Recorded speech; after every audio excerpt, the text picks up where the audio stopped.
इधर आओ। क्या आप भी MSCT 2027 को फर्स्ट अटेम्प्ट में क्रैक करना चाहते हो? आपको कुछ नहीं करना है, आने वाले 7 मिनट मुझे ध्यान से सुन लेना, क्योंकि मैं आज की वीडियो में आपको बताऊंगा MSCT 2027 को फर्स्ट अटेम्प्ट में क्रैक करने का एक रामबाण तरीका, जिस रामबाण तरीके से इसी साल हमने दिए हैं 99 परसेंटाइल से ऊपर 20+ स्टूडेंट। तो अब क्या है वो रामबाण तरीका? MSCT एक ऐसा एग्जाम होता है महाराष्ट्र का जिसको खूब सारे बच्चे एग्जाम देते हैं, लेकिन सिलेक्शन कुछ ही बच्चों का होता है, क्योंकि कंपटीशन बहुत ज्यादा होता है, खासकर गवर्नमेंट कॉलेज के लिए। तो ये ध्यान से सुन लेना, मेहनत तो आपको करनी पड़ेगी, लेकिन अब क्या है इसकी पूरी कहानी 2027 की, एक एक करके मैं आपको बताता हूं। सबसे पहली बात, जो आपका महाराष्ट्र का जो एग्जाम होने वाला है MSCT का, इसको CT सेल कंडक्ट करेगा, और ये जो एग्जाम है आपका कंप्यूटर बेस्ड टेस्ट होगा। मतलब आपको कोई OMR फिल नहीं करनी होगी, आपको यहां पर जो है मल्टीपल चॉइस क्वेश्चंस मिलने वाले हैं। कंप्यूटर बेस्ड टेस्ट मतलब ऑनलाइन आपका जो पेपर है होने वाला है, तो इसकी प्रैक्टिस आपको बहुत आवश्यक है करना। बात करते हैं 2027 का क्या करिकुलम होने वाला है। तो देखो, सबसे पहले जनवरी से मार्च में आपका एप्लीकेशन फॉर्म आ जाएगा। उसके बाद में आप यहां पर अप्रैल में उसमें थोड़ा बहुत जो करेक्शन हो जाता है वो कर पाएंगे, और एडमिट कार्ड भी आपका देखने को मिलेगा। फर्स्ट वीक ऑफ मई में चांस है पूरे कि आपका एग्जाम हो जाएगा, और जून में आपका रिजल्ट देखने को मिलेगा, और जुलाई लास्ट तक आपका एक काउंसलिंग स्टार्ट होता है, जिसको कैप राउंड के नाम से जानते हैं। इसी काउंसलिंग में आपको क्या करना होता है, आपकी रैंक के अकॉर्डिंग आप जितने भी टॉप गवर्नमेंट कॉलेज में आप जाना चाहते हैं उनकी सारी जो सीरीज है सीक्वेंस के अकॉर्डिंग फिल कर सकते हो, और उससे यहां पर क्या होगा, आपको गवर्नमेंट कॉलेज मिल जाएगा। बात करते हैं क्या आप योग्य हैं, मतलब एलिजिबिलिटी क्या आपकी फुलफिल होती है 2027 के लिए, नहीं होती है। तो देखो, मिनिमम एज आपकी 17 होना चाहिए, 17 साल आपकी एज होनी चाहिए। उसके बाद में सबसे इंपॉर्टेंट, अगर आपको मैं बात करूं क्लास 12 में कितना परसेंटेज होना चाहिए, तो मिनिमम 45 अगर आप जनरल और आप EWS कैटेगरी से आते हैं, और अगर मान लो आप किसी रिजर्व कैटेगरी ST SC से आते हैं तो 40% आपका मिनिमम होना ही चाहिए।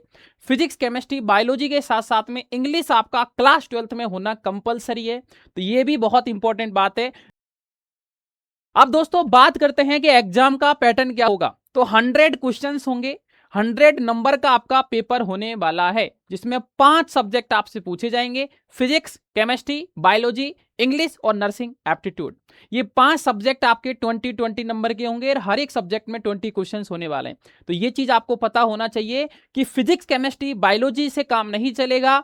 अगर आप फर्स्ट अटेम्प्ट में क्रैक करना चाहते हो तो इंग्लिश और नर्सिंग एप्टीट्यूड पे आपको कमांड बनानी पड़ेगी, और कमांड ही नहीं बनानी पड़ेगी, उस लेवल पे आपको इन दोनों सब्जेक्ट को तैयार करना पड़ेगा जहां पे आप 40 में से 40 नंबर ला पाओ, तब जाके आपको यहां पर टॉप कॉलेज मिल पाएगा। ये बहुत इंपॉर्टेंट बात है। मैक्सिमम बच्चे सिलेक्शन नहीं ले पाते, उसका सबसे बड़ा कारण यही है कि वो इंग्लिश और नर्सिंग एप्टीट्यूड को हल्के में ले लेते हैं। तो मेरे दोस्त, आपको हल्के में नहीं लेना है, बहुत अच्छे से इन सारे सब्जेक्ट को आपको तैयार करना है। तो ये देख सकते हो आप 20 नंबर के आपके सारे सब्जेक्ट होने वाले हैं। कुछ इंपॉर्टेंट टॉपिक है, जैसे फिजिक्स की अगर मैं बात करूं तो इलेक्ट्रोस्टैटिक्स, करंट, इलेक्ट्रिसिटी, ऑप्टिक्स और सेमीकंडक्टर काफी इंपॉर्टेंट आपका सेक्शन रखता है।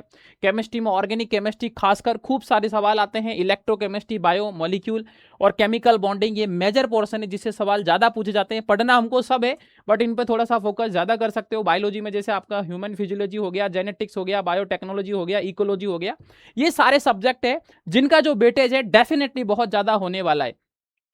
यहां पर बात है गेम चेंजर, मतलब 40 नंबर का गेम चेंजर जो है वो इंग्लिश और नर्सिंग एप्टीट्यूड है, जो अभी मैंने आपको बताया था।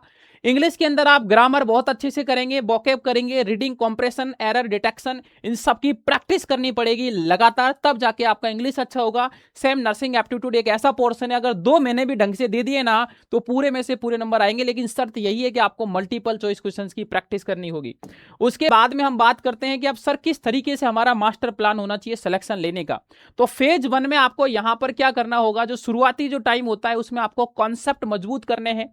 आपकी जो भी HSC बोर्ड की जो बुक होती है उसको आपको पढ़ना है बहुत अच्छे से, लाइन टू लाइन। कुल मिला के आपके जितने भी चैप्टर आपसे हर सब्जेक्ट में पूछे जाते हैं उनको स्ट्रांग बनाओ शुरू के टाइम में। इतना स्ट्रांग बना लो कि सारे फॉर्मूला, सारी थ्योरेटिकल चीजें, जितने भी एक्सेप्शन है, सारे आपके दिमाग में फिट हो जाए।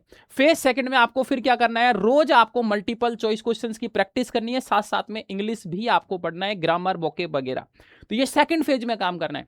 पहले फेज में आपको पूरा कंप्लीट सिलेबस को खत्म करना है, अच्छे से रीड करना है। सेकंड फेज में आपको यहां पर मल्टीपल चॉइस क्वेश्चंस की प्रैक्टिस करनी है। और सबसे लास्ट का जो फेज होता है, फेज थर्ड जिसको हम बोलते हैं, वहां पे मेरे दोस्त आपको क्या करना है, वहां पे ओनली ओनली ओनली आपको मॉक टेस्ट पेपर लगाने हैं। वो सेम पैटर्न जैसे 100 क्वेश्चन 100 नंबर, एग्जैक्ट आपको मॉक टेस्ट पे काम करना है। और वो मॉक टेस्ट कहां मिलेंगे, यहीं पे मिलेंगे। आपको कुछ नहीं करना है, लिंक डिस्क्रिप्शन में गिवन है, जाइए हमारे ऐप पर, कई सारे जो है आपको मॉक पेपर मिल जाएंगे। उससे आप एनालिसिस भी कर सकते हो कि किस तरीके से आपको यहां पर क्वेश्चन पूछे जाने वाले हैं और किस तरीके से आप अपनी तैयारी को बेहतरीन बना सकते हो। बात करते हैं कि सर कितना नंबर लाएं कि आपको बढ़िया कॉलेज मिल जाएगा।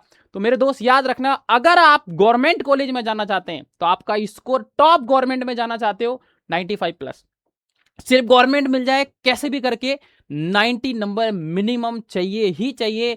अगर 90 से कम आपका स्कोर आया तो बहुत मुश्किल हो जाएगा। तो 90 से ऊपर आपको जाना ही पड़ेगा अगर आप गवर्नमेंट कॉलेज में जाना चाहते हो। बात करूं प्राइवेट कॉलेज की, तो वो तो आपका 60 से ऊपर अगर आपका नंबर है तो आराम से आपको मिल जाएगा। तो ये ध्यान रखना मेरे दोस्त।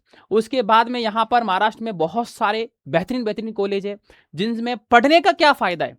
तो उनमें पढ़ने का मात्र ये फायदा है मेरे दोस्त, ध्यान से आप सुन लेना, कि सबसे बड़ा जो फैक्ट आता है वो आता है फीस को लेके। प्राइवेट में बहुत लाखों में फीस होती है, यहाँ हजारों में फीस होती है। दूसरा, यहाँ का जो इन्वायरमेंट आपको मिलता है वो बहुत बेहतरीन मिलता है, जो कि प्राइवेट कॉलेज में नहीं मिल सकता। यहाँ पे जो आपको फैकल्टी मिलती है वो बहुत अच्छे लेवल की मिलती है, जो प्राइवेट में नहीं मिल सकती। तो कुल मिला के ओवरऑल निचोड़ यही है कि आपको गवर्नमेंट कॉलेज में ही जाना है, और उसका एक ही तरीका है जो मैंने आपको अभी बता दिया है। बात करते हैं रिजल्ट के बाद की प्रक्रिया। रिजल्ट जब आ जाएगा तो आपका ऑनलाइन रजिस्ट्रेशन हो जाएगा, उसके बाद आपका डॉक्यूमेंट्स वेरिफिकेशन होगा, और फिर आपको यहां पर मेरिट के अकॉर्डिंग कॉलेज मिल जाएगा। तो यहां पर बस मैं यही कहना चाहता हूं आपसे कि आप अगर 2027 में फोड़ना चाहते हो, फर्स्ट अटेम्प्ट में क्रैक करना चाहते हो, तो जो चीजें मैंने आपको बताई है ध्यान में रखनी है। और इस चैनल को फटाक से सब्सक्राइब कर लो, क्योंकि 2027 से रिलेटेड सारी यहां पर इंफॉर्मेशन मिलेगी। और सिर्फ इंफॉर्मेशन ही नहीं मिलेगी, हम कई सारी चीजें आपको पढ़ाने भी वाले हैं। और अगर आपके पास में कोई भी तरीका नहीं है 2027 में कैसे पढ़े, कौन सा सब्जेक्ट कैसे तैयार करें, मल्टीपल चॉइस क्वेश्चन कहां से करें, तो मेरे दोस्त आपको कुछ नहीं करना है। 2027 के लिए 1 अगस्त से हमारा बैच स्टार्ट हो रहा है, और आपको कुछ भी नहीं करना, उस बैच को ज्वाइन कर लेना है। बहुत मिनिमम अफोर्डेबल प्राइस, एक बहुत ही बेस्ट एक्सपर्ट टीम, और एक बहुत ही अच्छा क्वालिटी कंटेंट आपको मिलने वाला है उस प्राइस के अंदर। और मैं गारंटी के साथ कहता हूं, अगर आपने हमारी चीजों को फॉलो कर लिया तो दुनिया की कोई ताकत आपका सिलेक्शन नहीं रोक सकती है। तो अगर आपको थोड़ा भी अगर इंटरेस्ट है महाराष्ट्र के लिए, और आपका ड्रीम मेडिकल कॉलेज महाराष्ट्र के अंदर कौन सा है, तो उस कॉलेज का आप नाम कमेंट सेक्शन में जरूर बताना, ताकि हमारी टीम आपको रिप्लाई दे पाएगी कि उस कॉलेज के लिए आपको कितने नंबर लाने होंगे। ऑल द बेस्ट, मिलता हूं मैं आपसे बहुत जल्द।